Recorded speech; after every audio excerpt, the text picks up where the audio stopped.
तो चलिए बड़ी खबर का रुख कर लेते हैं। थाईलैंड से दिल्ली लाए गए लूथरा ब्रदर्स का मेडिकल कराएगी पुलिस दिल्ली के पटियाला कोर्ट में। उसके बाद उनकी पेशी होगी। जी हां, बड़ी खबर, थाईलैंड से दिल्ली अब लाए जा चुके हैं लूथरा ब्रदर्स और उनका मेडिकल कराया गया है। मेडिकल कराने के बाद पुलिस जो है अब उनको कोर्ट में पेश करेगी। आपको बता दें कि 6 दिसंबर को गोवा में जिस तरीके से अग्निकांड हुआ, 25 लोगों की उसमें मौत हो गई, उसके बाद से लूथरा ब्रदर्स फरार थे। थाईलैंड इंडिगो से वो निकल गए थे, लेकिन उसी इंडिगो से उन्हें वापस लेकर आई है भारतीय पुलिस और उसके बाद दिल्ली एयरपोर्ट से उनको मेडिकल के लिए रवाना किया गया। मेडिकल कराने के बाद अब ये कहा जा रहा है कि अब उनको कोर्ट में पेश किया जाएगा। और इसी बड़ी खबर पर हमारे संवाददाता दीपक दुबे जुड़ रहे हैं। आइए सीधे उनका रुख करते हैं। दीपक, बड़ी खबर है और जिस तरीके से लूथरा ब्रदर्स फरार हुए थे उसको लेकर के तमाम सवाल उठ रहे थे, किस तरीके से उनकी अरेस्टिंग हुई है और अब आगे की क्या कुछ कार्रवाई होगी, हमारे दर्शकों को बताइए। जी, आपको बता दें तकरीबन 9 दिनों की लुका छुपी के खेल के बाद लूथरा ब्रदर्स को आखिरकार अब आज भारत लाया गया है, यानी कि दिल्ली एयरपोर्ट पर लैंड कराया गया है और आधिकारिक तौर पर इन दोनों को गोवा पुलिस ने गिरफ्तार कर लिया है। इमिग्रेशन की जो प्रक्रिया है वो पूरी की जा चुकी है, डॉक्यूमेंटेशन पूरे किए जा चुके हैं और कुछ ही समय के बाद एयरपोर्ट से बाहर लेकर गोवा पुलिस के साथ साथ आपको बता दें कि दिल्ली क्राइम ब्रांच की टीम भी उनके साथ मौजूद है। सबसे पहले जब फ्लाइट लैंड हुई तो सीबीआई के जो सीबीआई नोडल एजेंसी है, क्योंकि उन्हीं के आधार पर इंटरपोल की तरफ से ब्लू कॉर्नर नोटिस इशू हुआ था और सीबीआई के अधिकारी 2 उस वक्त मौजूद थे। फ्लाइट लैंड होने के बाद इन्हें अरेस्ट मेमो दिखाया गया और गोवा पुलिस ने इन दोनों को आधिकारिक तौर पर गिरफ्तार कर लिया। आधिकारिक तौर पर गिरफ्तार करने के बाद की जो तस्वीर है वो भी न्यूज़ 24 के पास मौजूद है, जिसमें दोनों भाई मास्क लगाए हुए दिखाई पड़ रहे हैं आईजीआई एयरपोर्ट पर। अब एयरपोर्ट से कुछ ही समय के बाद इन दोनों को यहां पर अस्पताल लाया जाएगा, अस्पताल में मेडिकल कराया जाएगा। मेडिकल कराने के बाद इन्हें पटियाला हाउस कोर्ट में पेश किया जाएगा गोवा पुलिस के द्वारा, जहां पर गोवा पुलिस ट्रांजिट रिमांड मांगेगी। संभवतः 24 घंटे की ट्रांजिट रिमांड गोवा पुलिस को मिलेगी और इस दरमियान जैसे ही ट्रांजिट रिमांड मिलती है तो उसके बाद गोवा पुलिस इन दोनों भाइयों को लेकर, क्योंकि मामला पूरा गोवा से संबंधित है, गोवा में आग लगी हुई थी नाइट क्लब में और ये इस पूरे मामले में दोनों आरोपी हैं, एफआईआर में इनके नामजद हैं,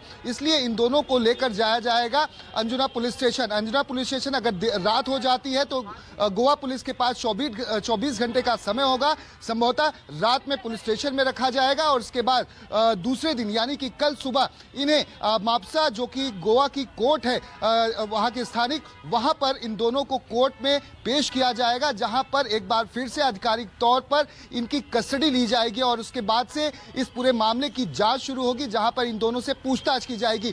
पूछताछ इसलिए महत्वपूर्ण है क्योंकि आपको बता दें न्यूज़ 24 के पास वो डॉक्यूमेंट्स मौजूद हैं जो कि मारपोरा, जो वहां की पंचायत है, वहां की पंचायत ने इन्हें महज 4 दिनों के अंदर ट्रेड लाइसेंस इशू कर दिया था। जबकि आप समझे कि ट्रेड लाइसेंस को इशू करने में एक लंबा वक्त लगता है, जबकि उस दौरान इनके नाइट क्लब का कोई भी एनओसी इन्हें प्राप्त नहीं हुआ था जब इन्हें ट्रेड लाइसेंस इशू कर दिया गया था। तो ऐसे में सवाल उठता है कि आखिर इन दोनों भाइयों को इनके नाइट क्लब के लिए वो जो ट्रेड लाइसेंस इशू हुआ था पंचायत के द्वारा, आखिर उसमें किसने इनकी मदद की, क्या इसमें सेटिंग की गई थी, यानी कि अगर लोकल भाषा में बात करें तो सेटिंग यानी कि पैसे का लेन देन किया गया था। उसके आधार पर इन्होंने वो कागजात हासिल किए और उसके बाद से ही धड़ल्ले से ये पूरा नाइट क्लब चलता रहा। ये जो ट्रेड लाइसेंस इशू किया गया था साल 2023 में इशू किया गया था, जिसकी कागजात डॉक्यूमेंट्स न्यूज़ 24 के पास मौजूद है। ऐसे में मैं आपको रोक रही हूँ, एक बयान आया है सामने, एक बार सुन लेते हैं क्या कुछ वो बयान है। आज लूथरा ब्रदर्स को थाईलैंड से दिल्ली ले आया गया है और अभी उनको आईजीआई एयरपोर्ट पे फॉर्मली अरेस्ट किया जा रहा है गोवा पुलिस के द्वारा, और जो कि एक लीगल प्रोसीडिंग्स है कि जब उनको फॉर्मली अरेस्ट किया जाता है, जहां से भी अरेस्ट किया जाता है जो कि वो अदर स्टेट है, तो उनको उसकी आईजीआई एयरपोर्ट की जुडिक्शन बनती है पटियाला हाउस कोर्ट। तो यहाँ पर आज उनको लाके यहाँ से गोवा पुलिस ट्रांजिट रिमांड लेगी और ट्रांजिट रिमांड लेके गोवा लेके जाया जाएगा। लेकिन जो कि हमारे को इस बात का पता चला है कि वो लोग शायद यहाँ पर भी अपनी बेल फाइल करने की कोशिश कर रहे हैं, जो कि अभी थोड़े दिन पहले भी उन्होंने एंटीसिपेटरी बेल फाइल की थी रोहिणी कोर्ट में, जो डिसमिस हो गई थी। तो अगर ऐसी कोई भी वो बेल यहाँ पर फाइल करते हैं तो हमारे पास सफिशिएंट उनके कहने के लिए, उनको अपोज करने के लिए डॉक्यूमेंट्स हैं, एविडेंसेस हैं और हमारे पास सफिशिएंट उसके लिए डाटा है। हम लोग उसको अपोज करेंगे और हम लोग चाहते हैं कि यहाँ पर गोवा पुलिस जो ट्रांजिट रिमांड लेने आई है उनको ट्रांजिट रिमांड मिले। दीपक, अभी आपने सुना कि वहां जो वकील है उन्होंने क्या कुछ कहा है। ऐसे में बहुत इंपॉर्टेंट हो जाता है ये समझना कि पहले वो एक बार अटेम्प्ट कर चुके हैं बेल के लिए, लेकिन अगर दोबारा वो बेल के लिए अटेम्प्ट करते हैं तो क्या बेल मिल सकती है ऐसी स्थिति में, या फिर बेल रिजेक्ट हो सकता है? पहला सवाल। दूसरा सवाल ये कि जिस तरीके से कार्रवाई हुई है, ऐसे में जिस तरीके से वो फरार हुए और थाईलैंड के फुकेत पहुंचते हैं, कितना टफ रहा इंटरपोल के लिए, भारतीय एजेंसियों के लिए उनको वापस लाना?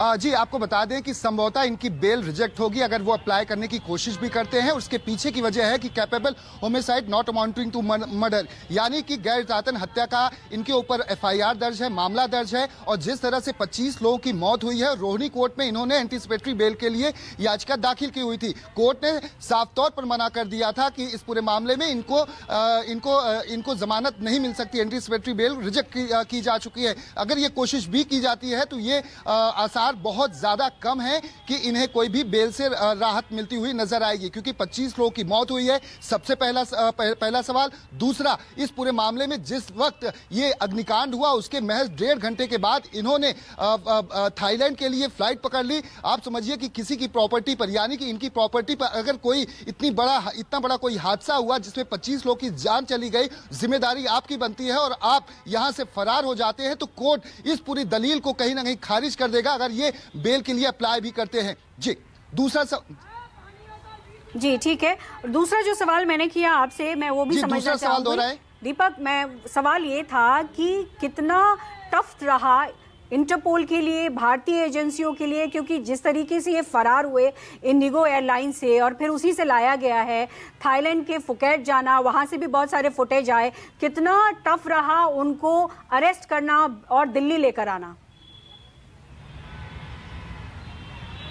जी, आपको बता दें कि जब ये आग लगी थी तो उस वक्त ये दिल्ली में मौजूद थे, एक शादी समारोह में थे जहां पर इनका पूरा परिवार इनके साथ था। जब ये पूरी घटना हुई और उसके 1.5 घंटे बाद इन्होंने इंडिगो की फ्लाइट बुक करते हैं और सीधे थाईलैंड के लिए रवाना हो जाते हैं, जहां पर ये फुकेट के एक होटल इंडिगो में रुकते हैं। आपको बता दें कि इस पूरे मामले में जब ये फरार हुए और उसके बाद से ही गोवा पुलिस सीबीआई की मदद लेती है। सीबीआई से मदद लेने के बाद इंटरपोल के जरिए ब्लू कॉर्नर नोटिस इशू किया जाता है। इसमें एमईए की भी एंट्री होती है, विदेश मंत्रालय की, क्योंकि इनके पासपोर्ट को रद्द करना था, क्योंकि इससे ये थाईलैंड से कहीं और भी ना भाग सके। इसके पीछे की एक वजह यह भी है क्योंकि इनमें से एक भाई के पास लंदन का एक लॉन्ग टर्म वीजा है। जब ये यहां से भाग रहे थे उस दौरान भी आपको बता दें कि जो सूत्रों से जानकारी मिल रही है कि इसमें से एक भाई ने परिवार से यह कहा कि मैं लंदन भाग जाता हूं। आप समझिए, लंदन भागने का मतलब यह, चाहे नीरव मोदी हो चाहे विजय माल्या हो, वो जो भागे हैं अब तक वो वापस नहीं लाए जा सके हैं। ऐसे में एक बड़ी चुनौती होती, लेकिन